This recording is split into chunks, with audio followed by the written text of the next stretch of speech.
It's time now for Better Money, and according to a new survey, a lot of workers have concerns about their retirement. So what are those concerns? Eric Hogarth is a certified financial planner and partner at Johnson Brunetti Retirement and Investment Specialist. He's here now to explain, make people feel a little bit better. Thanks for being here.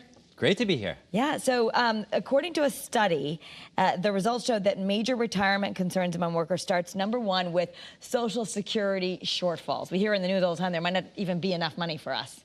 So, bluntly, I think if you're approaching retirement, if you're of that age, I think Social Security is going to be there for you. There's no guarantees in anything, but it is something that scares a lot of people, is can you rely on that? And if you are planning for retirement, you certainly can't rely entirely on that just because you don't want to.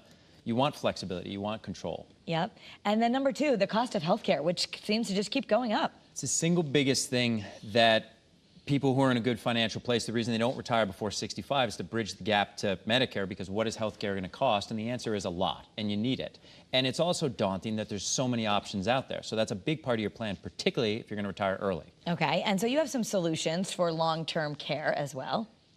You have to have that conversation, which is not really a fun conversation. As you know, we talk a lot about hoping best case scenario. You have to plan and prepare worst case scenario, and getting sick and having a huge cost associated with that is one of those things. So you have to have that long-term care conversation. And a lot of people just think, oh my gosh, it's too expensive, I can't even talk about it. But there are a lot of different options out there, and maybe something is better than nothing.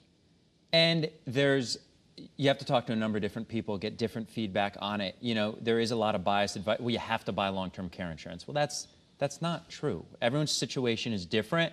It is expensive. But unfortunately, a lot of us know stories about family members or friends who've gotten sick and had that care and spent hundreds of thousands of dollars on it. So I'm not saying you should buy the insurance, but you need to talk about it and move forward and have a decision and a plan. Okay, so the other thing that people get worried about is more access to those employer-sponsored retirement plans or other savings programs. People get concerned about, are they going to have enough? That's all of retirement planning. Is it going to work? Am I going to have enough money to live how we both want to live for as long as we both live? And it'd be great if we could leave something behind to our family. So that starts with a conversation just to get an idea. Are you in a good place, and are you being realistic? All right, so free offer is don't let healthcare derail your expenses. And you can get that by going to the website. That is bettermoneytv.com, and you'll send it to everyone for free. We'll send it to everyone for free. Read it. Yeah. Make people feel a little bit more empowered. Thank you so much, Eric. Thanks, Karen. That's Better Money.